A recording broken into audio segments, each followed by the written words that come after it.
যাদের হৃদয়ে আছে আল্লাহর ভয়, তারা কভু পথ ভুলে যায় না।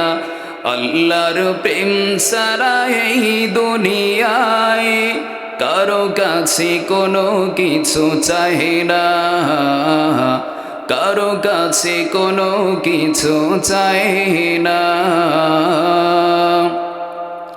রাতের আধারে যারা সিজদাতে রয়, দু চোখের শ্রুতে নদী যেন বয়। চলনার হাত ছানি যতই ডাকুক, পিছনে ফিরেও সে তাকায় না। যাদের হৃদয়ে আছে আল্লাহর ভয়, তারা কভু পথ ভুলে যায় না। আল্লাহর প্রেম ছাড়া এই দুনিয়ায় কারো কাছে কোনো কিছু চায় না, কারো কাছে কোনো কিছু চায় না। রব্বুল আলামিন বলেন, ওয়ালাকাদ আতাইনা লুকমানাল হিকমাতা আনিশকুর লিল্লাহ। রব্বুল আলামিন বলেন, আমি লোকমানকে হিকমত দান করেছি, আমি আমার বান্দা লোকমানকে হিকমত দান করেছি।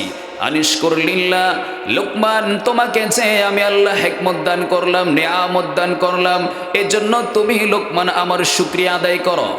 ওয়া মান ইয়াশকুরু ফাইন্নামা ইয়াশকুরু লিনাফসি, আর যদি তুমি আমার নাফরমানি করো, রব্বুল আলামিনের নাফরমানি করলে জাহান্নাম আছে না নাই? জাহান্নাম আল্লাহ রব্বুল আলামিন বলে দিয়েছেন, লা ইন শাকারতুম লাযিদান্নাকুম ওয়া লা ইন কাফারতুম ইন্না আযাবি লাশাদীদ। নিয়ামত দেওয়ার পর যদি শুকরিয়া আদায় করো, আমি আল্লাহ তোমার নিয়ামতকে বাড়িয়ে দেব। আর যদি শুকরিয়া আদায় না করো, দেখবেন অনেক মানুষ আছে সব সময় বলে আমার এটা নেই সেটা নেই, অভিযোগের কোনো শেষ নেই। আল্লাহ যে কত দিয়েছে সেগুলো নিয়ে কখনো ভাবে না, সব সময় ভাবে আমার এটা নেই সেটা নেই, সব সময় ভাবনা এটাই, অমুকে কত ভালো অবস্থানে আছে, অমুকের পজিশন কত ভালো, আমার পজিশন কত খারাপ।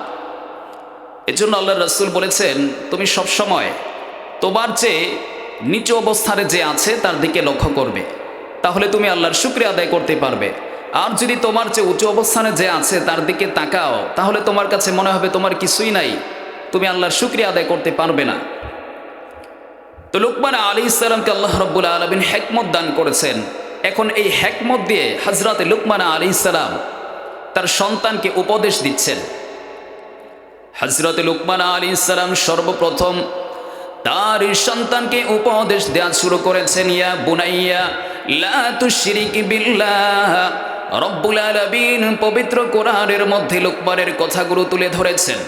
লুকমান আলাইহিস সালাম তার সন্তানকে বললেন, ইয়া বুনাইয়া, হে আমার কলিজার টুকরা সন্তান, লা তুশরিক বিল্লাহ, সর্বপ্রথম তোমাকে আমার নসিহা হলো আল্লাহর সাথে শিরিক করো না, আল্লাহ রাব্বুল আলামিনের সাথে শিরিক করবে না।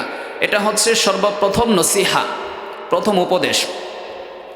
ইয়া বুনাইয়া লা তুশরিক বিল্লাহ ইন্নাশ শিরকা লাযুলমুন আযীম, নিশ্চয় শিরিক হলো বড় ধরনের একটি গুনাহ। শিরিক, শিরিক কাকে বলে? শিরিক হচ্ছে শিরকে আসগর। শিরিক আবার দুই প্রকার, শিরকে আকবার, শিরকে আসগর। শিরকে আকবার কি? কাউকে আল্লাহর সমকক্ষ মনে করা। আল্লাহ রাব্বুল আলামিন যেটা পারেন অন্য কেউ সেটা পারে এমন ধারণা করা। এমন ধারণা করার মতো লোক আমাদের সমাজে আছে না নাই? আছে। দৃষ্টান্ত কি? দৃষ্টান্ত হচ্ছে এক শ্রেণীর মানুষ নামাজে সিজদায় পড়ে আল্লাহর কাছেও চায়, বাবার কাছেও চায়, মাজারে গিয়েও চায়, এমন লোক আছে না নাই? এমন লোক আছে। বিশ্বনবী স্পষ্ট ভাষায় বলে দিয়েছেন, জামে তিরমিজির 2516 নং হাদিস, বিশ্বনবী তার চাচাতো ভাই আব্দুল্লাহ ইবনে আব্বাস রাদিয়াল্লাহু তাআলা আনহুকে বললেন, আমি তোমাকে কিছু উপদেশ দিচ্ছি, তোমাকে আমি উপদেশ দিচ্ছি, ভালো করে স্মরণ রাখো, ভালো করে শুনে রাখো। বিশ্বনবী বলেন, ইযা সালতা ফাসআলিল্লাহ। ও আব্বাস, যদি তোমার কিছু চাইতে হয়, ইবনে আব্বাসকে বিশ্বনবী বলেন, যদি তোমার কিছু চাইতে হয় আল্লাহর কাছেই চাও। ওয়াইদাস্তাআনতা ফাস্তাইন বিল্লাহ, যদি তোমার সাহায্যের প্রয়োজন হয় তবে তুমি আল্লাহর কাছে সাহায্য চাও। আল্লাহ রাসূল সাহায্য চাইতে বলেছেন কার কাছে? আল্লাহর কাছে। এজন্য মাজারে চাওয়া যাবে? বাবার কাছে চাওয়া যাবে? এই শিক্ষাটা কার? আল্লাহ রাব্বুল আলামিনের, তার রাসূলের শিক্ষা। আল্লাহ রাসূল বিপদে পড়লে সাহায্য চাইতেন কার কাছে? আল্লাহর কাছে। এজন্য আমরা বিপদে পড়লে সাহায্য চাইব কার কাছে? আল্লাহর কাছেই চাইতে হবে। আপনি যদি মনে করেন যে আল্লাহ রাব্বুল আলামিন যেমনিভাবে সাহায্য করতে পারে, অমুক মাজারে গেলে মনে হয় আমি এই সাহায্যটা পাবো, বাবার কাছে গেলে মনে হয় এই সাহায্যটা পাবো, এটা হচ্ছে শিরকে আকবার। শিরকে আকবার। আপনি আল্লাহর সমকক্ষ মনে করলেন। যখন আপনি শিরকে আকবার করবেন তখন আর আপনার ঈমান থাকবে না, ঈমান চলে যাবে, সাথে সাথে ঈমান চলে যাবে। কারণ আল্লাহর সমকক্ষ কেউ নেই। আল্লাহ রাব্বুল আলামিন বলেছেন আল্লাহুস সামাদ, আল্লাহ অমুখাপেক্ষী, আল্লাহর সমকক্ষ তো কেউ নেই। এই যে আপনি সমকক্ষ বানাচ্ছেন আবেগে, শিরিক হচ্ছে, সাথে সাথে ঈমান থেকে বের হয়ে যাবেন। আল্লাহ রাসূল নিষেধ করেছেন কারো নামে মানত করা। অনেকে দেখবেন মানত করে, কোরআন সে মানত করে, অমুকের নামে মানত করে, মাজারে গিয়ে মানত করে। আল্লাহ রাসূল স্পষ্ট ভাষায় বলেছেন মান হালাফা বিগাইরিল্লাহ ফাকাদ আশরাক। মানত করতে হবে, কসম করতে হবে একমাত্র আল্লাহর নামে। কার নামে ভাই? আল্লাহর নামে। আল্লাহ রাব্বুল আলামিন ব্যতীত অন্য কারো নামে কসম করাও যাবে না, মানত করাও যাবে না। আল্লাহ রাসূল নিষেধ করে দিয়েছেন। নবীর হুকুম আপনারা মানতে চান কি না? সবাই চান তো?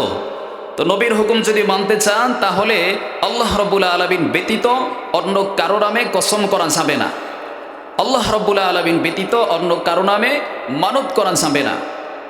এই ধরনের ভুলের উপর আমাদের অনেক ভাইয়েরা আছে। আল্লাহ রাব্বুল আলামিন তাদেরকে হেদায়েত দান করুন, সকলেই পড়ুন আমিন। অনেক গোমরাহির উপর অনেক মানুষ থাকে। আল্লাহ রাসূল বলেন অনেক কুসংস্কারের মধ্যে অনেক মানুষ থাকে। সহিহ বুখারীর 5707 নং হাদিসের মধ্যে এসেছে, আল্লাহ রাসূল বলেন লা আদা ওয়ালা তিয়ারাহ। গ্রামগঞ্জে দেখবেন অনেক মানুষ পাখি ডাকলে বলে অমুক বাড়িতে আজকে লোক মারা যাবে, অমুক বাড়িতে আজকে মেহমান আসবে। কি বলেন, এমন লোক আছে না নাই? এমন লোক আছে। তো এগুলোকে আল্লাহ রাসূল একেবারে অ্যাভয়েড করে দিয়েছেন, আল্লাহ রাসূল পরিত্যাগ করে দিয়েছেন। এগুলো কুসংস্কার। আল্লাহ রাসূল বলেছেন তার জামানায় কিছু মানুষ বিশ্বাস করত, পাখি ডাকলে পাখির উড়াল দেখে তারা ভাবতো আজকে হয়তো কল্যাণ আছে, আজকের দিনে অকল্যাণ আছে। বিশ্বনবী যখন দেখলেন আরবের লোকেরা পাখির উড়াল দেখে, পাখির ডাক দেখে দিন নির্ণয় করে, কল্যাণ অকল্যাণ নির্ধারণ করে, তখন বিশ্বনবী বলে দিলেন লা আদা ওয়ালা তিয়ারা ওয়ালা হাম্মাতা ওয়ালা সাফার। পাখির ডাকের কোনো বাস্তবতা দুনিয়ার জমিনে নাই। লা আদা ওয়ালা তিয়ারা, ছোঁয়াছুঁয়ি রোগের কোনো বাস্তবতা নেই। দেখবেন অনেক মানুষ বলে একজনের গায়ে চুলকানি হলে বলে ওর গায়ে লাগা যাবে না, লাগলে তোমারও শরীরে চুলকানি হবে, এমন দেখবেন অনেকে বলে। কিন্তু আল্লাহ রাসূল বলেছেন ছোঁয়াচে রোগের কোনো বাস্তবতা নেই। যদি বিষয়টা এমন হয় তার শরীর থেকে আপনার শরীরে চুলকানি আসে বা বিভিন্ন রোগ আসে, তাহলে প্রথম যে রোগটা হলো, প্রথম ব্যক্তির যে চুলকানি হয়েছে এটা কার শরীর থেকে লেগে হয়েছে? যুক্তি আছে না নাই? যুক্তি আছে। কিন্তু আল্লাহ রাসূল বলেছেন ছোঁয়াচে রোগের কোনো বাস্তবতা নেই, এগুলো বিশ্বাস করা যাবে না। পাখির ডাকেরও কোনো বাস্তবতা নেই। তো ইবনে আব্বাস রাদিয়াল্লাহু তাআলা আনহুকে আল্লাহর রাসূল উপদেশ দিচ্ছেন ইজা সাআলতা ফাসআলিল্লাহ। ও আমার চাচাতো ভাই, শোনো শোনো, যদি তোমার কিছু চাইতে মনে চায় তুমি শুধু আল্লাহর কাছেই চাও। ওয়াইদাস্তাআনতা ফাস্তাইন বিল্লাহ, যদি সাহায্যের প্রয়োজন হয় সাহায্য চাইতে হবে কার কাছে? আল্লাহর কাছেই চাইতে হবে। দুনিয়ার কোনো মানুষের কাছে সাহায্য চাওয়া যাবে না।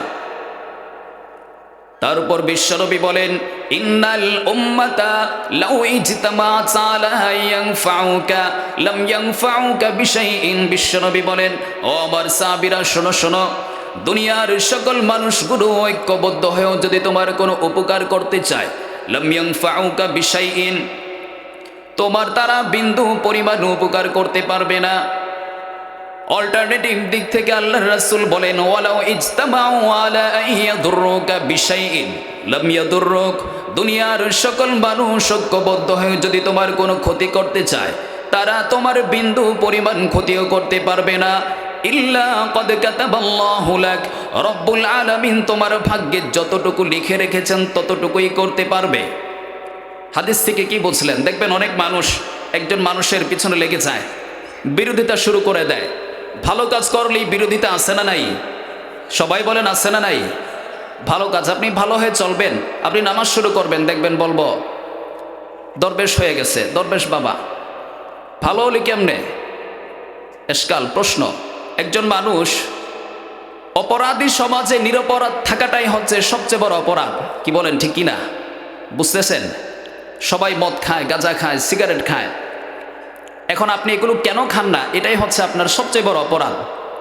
এগুলো আপনি খান, তাহলে আপনিও ভালো। দেখবেন দুনিয়াতে অনেক মানুষ একজন মানুষের বিরোধিতা শুরু করে দেয়। অপরাধ কি? এ লোকটা ভালো কেন? এই লোকটা হকের পথে কেন আছে? বিরোধিতা শুরু করে দেয়।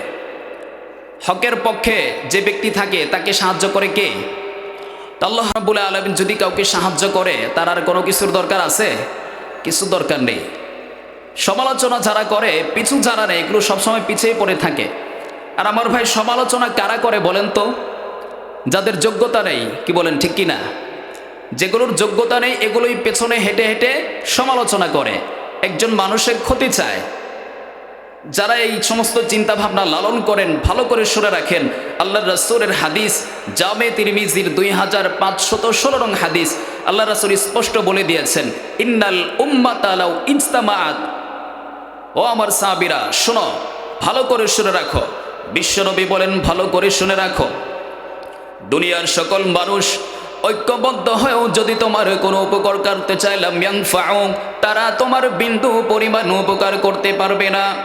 ওয়ালাউ ইজতামাউ আলা ইয়াদুররুকা বিশাইইন, দুনিয়ার সকল মানুষ যদি ঐক্যবদ্ধ হয়ে তোমার কোনো ক্ষতি করতে চায়, লাম ইয়াদুররুক, তারা তোমার বিন্দু পরিমাণ ক্ষতি করতে পারবে না। ইল্লা ক্বাদ কাতাবাল্লাহু লাক, রব্বুল আলামিন তোমার ভাগ্যে যতটুকু লিখে রেখেছেন ততটুকুই হবে। আল্লাহ রাসূল বললেন, দুনিয়ার সবাই মিলে পারবে না। আর দেখবেন 2-4 জন মিলে সারাদিন মানে একেবারে কাছার দিয়ে নামে তার ক্ষতি করার জন্য। এমন লোক আছে না নাই? এমন লোক আছে। আল্লাহ রাসূল বললেন, দুনিয়ার সবাই মিলে পারবে না। এই কাজটা বোকার মতো 2-4 জন লোক আছে, এগুলো করতে চায়। তারা বোকা না বুদ্ধিমান? কি বলেন, বোকা না বুদ্ধিমান? বোকা। নবী বলে সবাই পারবে না, 2-4 জন মিলে চেষ্টা করে, দেখি পারি কি না। এই ধরনের কাজ করা যাবে না। আল্লাহ রাসূল কি শিক্ষা দিলেন? চাইতে হবে একজনের কাছে, তিনি কে? দিতে পারে একজন, তিনি কে? এর জন্য প্রশংসা করতে হবে কার? সকালবেলায় প্রশংসা করব কার? বিকেলবেলায় ঘুমানোর সময়, দিনরাত 24 ঘন্টা প্রশংসা করতে হবে একজনের। চিল্লায় বলেন, তিনি কে? আমরা শুধু আল্লাহর কাছেই চাইব, আল্লাহ রাব্বুল আলামিনের প্রশংসা করব। তো লুকমান আলাইহিস সালাম তার সন্তানকে সর্বপ্রথম নসিহা করলেন, ইয়া বুনাইয়া লা তুশরিক বিল্লাহ, ও আমার কলিজার টুকরা সন্তান, তুমি আল্লাহর সাথে কখনো শিরিক করবে না। 2 নম্বর উপদেশ দিলেন, ইয়া বুনাইয়া ইন্নাহা ইন তাকুম মিসকালা হাববাতিন মিন খারদাল ফাতাকুম ফি সাখরাতিন আও ফিস সামা। লুকমান আলাইহিস সালাম তার ছেলেকে বললেন, সন্তান, তোমার ভিতর তুমি তাকওয়া অর্জন করো, আল্লাহর ভয় তুমি তোমার ভিতর অর্জন করো। শুনে রাখো, জেনে রাখো, বুঝে রাখো, তুমি যদি এমন কোনো কাজ করো, যেই কাজটি যদি তুমি 7 আসমানের উপরও করে থাকো, 7 জমিনের নিচেও তুমি করে থাকো, ওই কাজটি সম্পর্কে রব্বুল আলামিন সব সময় তোমার খবর রাখছেন। যদি কোনো অন্যায় অপরাধ, যদি কোনো কিছু 7 জমিনের নিচেও পড়ে থাকে, বিশ্বনবী বলেন, রব্বুল আলামিন বলেন, কাল কিয়ামতের ময়দানে ফাতাকুম ফি সাখরাতিন আও ফিস সামা, 7 আসমানের উপরও যদি সরিষা পরিমাণ কিছু থাকে, 7 জমিনের নিচেও যদি সরিষা পরিমাণ কিছু অন্যায় কেউ করে থাকে, রব্বুল আলামিন কিয়ামতের দিন সেটাকে উপস্থাপন করবেন। এর জন্য লুকমান আলাইহিস সালাম তার সন্তানকে নসিহা করছেন, ও আমার কলিজার টুকরা সন্তান, এমন কোনো কাজ তুমি করো না যেই কাজ করার সময় তুমি চিন্তা করবে আমি এই কাজ করছি, আমি অপরাধ করছি, আমি ডাকাতি করছি, চুরি করছি, দুনিয়ার কোনো মানুষ দেখে নাই, আমার কোনো ক্ষতি নাই, এই ধরনের চিন্তা বৎস তুমি করো না। লুকমান আলাইহিস সালাম তার সন্তানকে বললেন, যেই কাজ করবে সাথে সাথে চিন্তা করবে দুনিয়ার কেউ দেখে না, একজন দেখে, চিল্লায়া বলেন তিনি কে? দুনিয়ার কেউ তোমাকে দেখে না, একজন তো ঠিকই দেখছেন। ইন্নাল্লাহা লাতীফুন খবীর, যে হিসাব নেবে তিনিই তো তোমাকে দেখছেন, দুনিয়ার সবার দেখার কোনো দরকার আছে? হিসাব যিনি নেবেন তিনিই তো দেখতেছেন। আল্লাহ রাব্বুল আলামিন হযরত লুকমান আলাইহিস সালামের এই নসিহাকে পবিত্র কোরআনের মধ্যে তুলে দিলেন।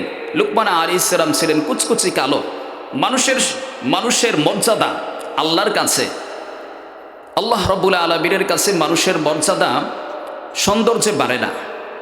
কে খাটো, কে লম্বা, কে ফর্সা, কে কৃষ্ণাঙ্গ, কে শ্বেতাঙ্গ, এগুলো আল্লাহ রাব্বুল আলামিন দেখেন না। আল্লাহ রাব্বুল আলামিন যেটা দেখেন সেটা হচ্ছে তাকওয়া। আল্লাহ রাসূল স্পষ্ট বলে দিয়েছেন, ইন্নাল্লাহা লা ইয়ানজুরু ইলা আজসাদিকুম ওয়ালা ইলা আসওয়ারিকুম ওয়ালাকিন ইয়ানজুরু ইলা কুলুবিকুম। আল্লাহ রাব্বুল আলামিন তোমাদের সুরতকে দেখেন না, কে কত সুন্দর সেটা আল্লাহ দেখেন না। আল্লাহ রাব্বুল আলামিন দেখেন মানুষের তাকওয়া। যার মাঝে তাকওয়া আছে ওই ব্যক্তিটাই আল্লাহর কাছে সেরা। যাদের হৃদয়ে আছে আল্লাহর ভয় তারা কভু পথ ভুলে যায় না। আল্লাহর প্রেম ছাড়া এই দুনিয়ায় কারো কাছে কোনো কিছু চায় না, কারো কাছে কোনো কিছু চায় না। রাতের আধারে যারা সিজদাতে রয় দু চোখের স্রোতে নদী যেন বয়, চলনার হাত ছানি যতই ডাকুক পিছনে ফিরেও সে তাকায় না। যাদের হৃদয়ে আছে আল্লাহর ভয় তারা কভু পথ ভুলে যায় না। আল্লাহর প্রেম ছাড়া এই দুনিয়ায় কারো কাছে কোনো কিছু চায় না, কারো কাছে কোনো কিছু চায় না। আমাদের অন্তরে আল্লাহ রাব্বুল আলামিনের ভয় রাখার দরকার আছে না নাই? আল্লাহ রাব্বুল আলামিনের ভয় যদি আপনার অন্তরে থাকে তবেই আপনি হবেন আল্লাহ রাব্বুল আলামিনের কাছে মর্যাদাবান। আল্লাহ রাব্বুল আলামিনের হাবিব তো বলেই দিলেন, আল্লাহ কে খাটো, কে লম্বা, কে ফর্সা, কে কালো, কে ধনী, কে গরিব, এটা আল্লাহ দেখেন না। আল্লাহ রাব্বুল আলামিন প্রত্যেকটা মানুষের তাকওয়া দেখেন, অন্তর দেখেন। এজন্য আল্লাহ রাব্বুল আলামিন বলেন, ইন্না আকরামাকুম ইনদাল্লাহি আতকাকুম। ও দুনিয়ার মানুষ শোনো শোনো, তোমাদের মাঝে সেই সবচেয়ে সেরা যে তোমাদের মাঝে তাকওয়ার দিক থেকে সেরা। যার মাঝে তাকওয়া আছে, যার মাঝে আমি আল্লাহর ভয় আছে, ওই ব্যক্তিটাই আমি আল্লাহর কাছে সবচাইতে বেশি মর্যাদাবান। পড়ুন সুবহানাল্লাহ। সবচেয়ে বেশি মর্যাদাবান। কোনো ধনী মানুষের আল্লাহর কাছে মর্যাদা আছে বিষয়টা এমন নয়। যার মাঝে তাকওয়া আছে সেই আল্লাহর কাছে মর্যাদাবান, চাই সে ধনী হোক, গরিব হোক, লম্বা হোক, খাটো হোক, ফর্সা হোক, কালো হোক, এগুলোর কোনো ভেদাভেদ ইসলামের মধ্যে নেই। এই ভেদাভেদগুলো আমরা করি, অসুস্থ মস্তিষ্ক থাকার কারণে এই ভেদাভেদগুলো আমরা করে থাকি। তো 2 নম্বর নসিহত করলেন, তোমার অন্তরে তুমি তাকওয়া অর্জন করো, আল্লাহর ভয় অর্জন করো। 3 নম্বর নসিহত করলেন, ইয়া বুনাইয়া কিমিস সালাহ ওয়া আমুরু বিল মারুফ। লুকমান আলাইহিস সালাম তার সন্তানকে নসিহত করলেন, ও আমার কলিজার টুকরা সন্তান, ইয়া বুনাইয়া আকিমিস সালাহ, তুমি নামাজ কায়েম করো, নামাজ প্রতিষ্ঠিত করো, নামাজ আদায় করো। নামাজ আদায় করতে বলেছেন। 3 নম্বর নসিহা, অনেক নসিহা করেছেন, 3টি বলবো। অনেক নসিহত করেছেন। 3 নম্বর হচ্ছে ইয়া বুনাইয়া আকিমিস সালাহ ওয়া'মুর বিল মা'রুফ ওয়ানহা আনিল মুনকার। নামাজ কায়েম করো, সৎ কাজের আদেশ করো, অসৎ কাজ থেকে মানুষকে বাধা দাও। লুকমান আলাইহিস সালাম তার সন্তানকে নসিহত করলেন, নামাজ আদায় করো। নামাজ পড়া ফরজ না নফল? 5 ওয়াক্ত নামাজ পড়া ফরজ না নফল? যদি কেউ না পড়ে অনেক সওয়াব হবে নাকি? গুনাহ হবে? জানেন আপনারা? মাশাআল্লাহ। 5 ওয়াক্ত নামাজ আল্লাহ রাব্বুল আলামিন ফরজ করেছেন। নামাজ ছাড়া দুনিয়ার কোনো মানুষ জান্নাতে যেতে পারবে না। নামাজ পড়তে হবে। অনেক পীর আছে দেখবেন, তাদের কাছে গেলে নামাজের দরকার হয় না। এমন পীর আছে না নাই? এমন পীর আছে, তাদের কাছে গেলে নামাজের দরকার হয় না।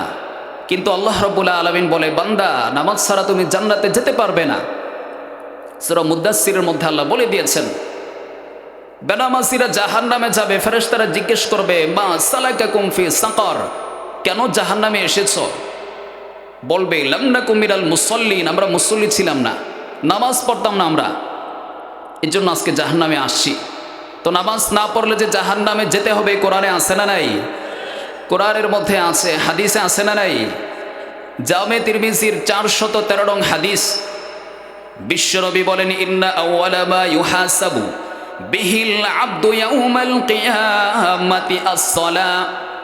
কাল কিয়ামতের ময়দানে রব্বুল আলামিন দুনিয়ার সকল মানুষের কাছ থেকে সর্বপ্রথম যেই বিষয়ের হিসাব নেবেন, সেই বিষয়টির নাম হলো সালাত। সেই বিষয়টির নাম কি? সালাত, নামাজ। সর্বপ্রথম আপনার কাছ থেকে নামাজের হিসাব নেবেন। নামাজের হিসাবে যদি কেউ আটকে যায়, আল্লাহর রাসূল বলেন, ফাইন সালুহাত সালুহা সাইরু আমালিহি ওয়া ইন ফাসাদাত ফাসাদা সাইরু আমালিহি। কাল কিয়ামতের ময়দানে রব্বুল আলামিন দুনিয়ার সকল মানুষের কাছ থেকে নামাজের হিসাব নেবেন। যে ব্যক্তির নামাজ ঠিক থাকবে, সালুহাত সালুহা সাইরু আমালিহি, তার সকল আমলগুলো রব্বুল আলামিনের কাছে ঠিক বলে বিবেচিত হবে। ওয়া ইন ফাসাদাত ফাসাদা সাইরু আমালিহি, যার নামাজের মধ্যে গড়বড়ি হবে, তার সকল আমলগুলো রব্বুল আলামিনের কাছে বেঠিক বলে বিবেচিত হবে। আল্লাহ রাসূল বলে দিয়েছেন, নামাজ ঠিক, সব ঠিক, নামাজের মধ্যে গড়বড়ি, সব কিছুর মধ্যে গড়বড়ি। কিয়ামতের দিন সর্বপ্রথম প্রশ্ন হবে নামাজ সম্পর্কে। নামাজের মধ্যে যদি কেউ আটকে যায়, নেক্সট তাকে কোনো প্রশ্ন করা হবে না। দ্বিতীয় প্রশ্ন করবে না আল্লাহ, যে হজ করছো কিনা, এটা জিজ্ঞেস করবে না। যাকাত দিয়েছো কিনা, এটা জিজ্ঞেস করবে না। আপনাকে দান করছিলা। আল্লাহ রাব্বুল আলামিন হাশরের ময়দানে বেনামাজি যারা, তাদেরকে ছোট্ট একটা পরীক্ষা করে জাহান্নামে দিবেন। পরীক্ষাটা কি? পরীক্ষাটা হচ্ছে, আল্লাহ রাব্বুল আলামিন হাশরের ময়দানে তার কুদরতি পায়ের গোছাকে প্রকাশ করে একদল মানুষকে আহ্বান করবে আল্লাহকে সিজদা করার জন্য। কিন্তু তখন যারা বেনামাজি ছিল, তারা আল্লাহকে সিজদা করতে পারবে না। রব্বুল আলামিন তখন তাদেরকে বলবেন, কি ব্যাপার, তোমরা আমাকে সিজদা করতে পারছো না কেন? তারা বলবে, আল্লাহ আমরা তো সিজদা করতে চাই কিন্তু পারছি না। রব্বুল আলামিন বলবেন, কি ব্যাপার, কেন সিজদা করতে পারছো না? তোমাদের চোখের সামনে এই ভাইগুলো আমি আল্লাহকে সিজদা করছে, তোমরা কেন আমি আল্লাহকে সিজদা করতে পারছো না? মা লাকুম, কি ব্যাপার, কি হয়েছে, সিজদা করো। তারা বলবে, আল্লাহ আমরা তো তোমাকে সিজদা করতে চাই কিন্তু পারি না। কেন পারো না? রব্বুল আলামিন বেনামাজিদের কোমরগুলো কিয়ামতের দিন শক্ত কাঠের মতো করে দিবেন। শক্ত কাঠের মতো করে দিবেন। ঝুঁকতে চাইলেও ঝুঁকতে পারবে না, নত হতে চাইলেও নত হতে পারবে না। যখন জোরাজুরি করবে সিজদা করার জন্য, ধপাস করে জমিনের মধ্যে পড়ে যাবে। তারা চিৎকার করে বলবে, ও আল্লাহ, চোখের সামনে ভাইগুলো তোমাকে সিজদা করে, আমরা কেন পারি না? রব্বুল আলামিন বলবেন, বান্দারের সমীকরণ বড় সহজ, হিসাব বড় সহজ। তোমাদের এই ভাইগুলো দুনিয়ার জমিনে আমি আল্লাহকে সিজদা করেছি, তোমরা করো নাই। তোমরাও দুনিয়ার জমিনে সুস্থ ছিলে, তোমরাও সবল ছিলে, চাইলেই দুনিয়ার জমিনে আমি আল্লাহকে একটি সিজদা করতে পারতে। আজকে তোমাদের সমীকরণ হলো, আজকে যদি তোমরা আমি আল্লাহকে একটি সিজদা করতে পারো, তবেই তোমরা জান্নাতি হয়ে যাবে। আর যদি আমি আল্লাহকে সিজদা করতে না পারো, জান্নাতের দেখাও তোমরা পাবে না। এজন্য যারা নামাজ পড়ে না, তারা জান্নাতে যাবে না জাহান্নামে যাবে? আরো জোরে বলেন, কোথায় যাবে? এর জন্য নামাজ পড়ার দরকার আছে না নাই? তো লুকমান আলাইহিস সালাম তার সন্তানকে অনেক নসিহা করেছেন। 3টি নসিহার কথা বললাম। এক নম্বর বলেছেন ইয়া বুনাইয়া লা তুশরিক বিল্লাহ, হে আমার কলিজার টুকরা সন্তান, শিরিক করবে না, শিরিক করা যাবে না। 2 নম্বর নসিহা করলেন ইয়া বুনাইয়া ইন্নাহা ইন তাকুম মিসকাল হাববাতিন মিন খারদাল ফাতাকুম ফি সখরাতিন আও ফিস সামা। তুমি যে কোনো কাজই করো না কেন, আসমানের উপর করো, জমিনের নিচে করো, এগুলো সম্পর্কে আল্লাহ রাব্বুল আলামিন লতীফুন খবীর, সবসময় খবর রাখেন। এর জন্য কোনো অপরাধ করার পর, চুরি করার পর মনে করো না তোমাকে কেউ দেখে নাই, ডাকাতি করার পর মনে করবে না তোমাকে কেউ দেখেনি, সব সময় মনের মাঝে আল্লাহর ভয় রাখবে। 3 নম্বর নসিহা হচ্ছে ইয়া বুনাইয়া কিমিস সালাহ, হে আমার কলিজার টুকরা সন্তান, নামাজ আদায় করো, নামাজ ছাড়া পরকালে তোমার কোনো গতি নেই। এর জন্য 3টি শিক্ষা লুকমান আলাইহিস সালাম তার সন্তানকে দিয়েছেন। এই শিক্ষাগুলোর উপর আমাদের আমল করার দরকার আছে না নাই? আপনারা সবাই আমল করবেন তো ইনশাআল্লাহ? আল্লাহ রাব্বুল আলামিন যে কথাগুলো বললাম শুনলাম, আমাদের সকলকে আমল করার তৌফিক দান করুন, সকলেই পড়ুন আমিন।